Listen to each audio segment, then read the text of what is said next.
राष्ट्रमाता जिजाऊ जयंती व योग दिन महोत्सव निमित्त आयोजित वादविवाद स्पर्धेत माझा विषय आहे, खरंच भारताची वाटचाल महासत्तेकडे होत आहे का? होत नाही. समता, बंधुता, राष्ट्रीय एकात्मतेची शान होता माझा भारत. धर्मांधता, भ्रष्टाचार, गलिच्छ राजकारणात होतोय आजचा युवक, आजचा भारत. शिक्षण तंत्रज्ञानातून नवीन निर्मिती होते, नवे विचार जन्माला येतात व त्यातून ज्ञानाची नवी कवाडे उघडतात.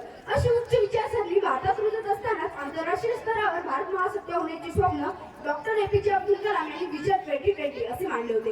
पण या विजनचे विदारक चित्र भारतात पाहावयास मिळते. अमेरिका, इंग्लंड, चीन, जपान जगाचे राज्य करते. भारतात उपासमारीने जनता होरपते. ग्रामीण भागातील जनता दारिद्र्यात खितपत पडली आहे. काही ठिकाणी अन्न, वस्त्र, निवारा व जीवनावश्यक वस्तूंचा तुटवडा होत आहे. खायला नाही धान्य, पोटाच्या खळगीसाठी दारोदार फिरणे अशी बेरोजगार युवकांची स्थिती आहे. मग कोणत्या तोंडाने आम्ही म्हणावे भारत महासत्तेकडे वाटचाल करत आहे? सीमेवर रक्षण करणारे माझे सैनिक घटनाक जीवन समर्पित करतात, कारण पुरेशी सुरक्षा त्यांच्याकडे नाही. हजारो बालके शिक्षणापासून वंचित आहे. मुली, स्त्रिया आजही अत्याचाराला बळी पडतात. पण आमचे मायबाप सरकारला रोजचेच म्हणे त्याला कोण रडे याप्रमाणे जाणून बुजून दुर्लक्ष करतात.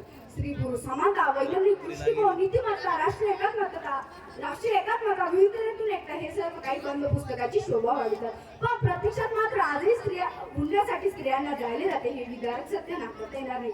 म्हणूनच तर बोटावर मोजणे इतक्या श्रीमंत राजकारणी लोकांकडे पाहून भारत महासत्तेकडे वाटचाल करत आहे असे म्हणणे हास्यास्पद ठरेल. शिक्षण, आरोग्य, रोजगार, पाण्याचे नियोजन, प्रश्न असंख्य, अंतर्गत जातीवाद, सीमावाद, भ्रष्टाचार याने जीवन होते उद्ध्वस्त.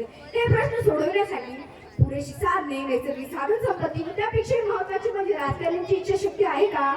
याचे उत्तर नाही असेच आहे. मग आपल्या लाडक्या पंतप्रधानांचे हजारो दौरे व त्यावर होणारा अमाप खर्च याचा हिशोब कोणी घेऊ शकेल का?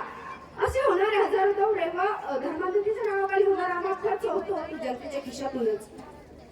औद्योगिकरण, आंतरराष्ट्रीय सुरक्षा व शांततेचे धडे चार भिंतीतच. एखाद्या अधिवेशनात घेऊन भारत महासत्ता होणारच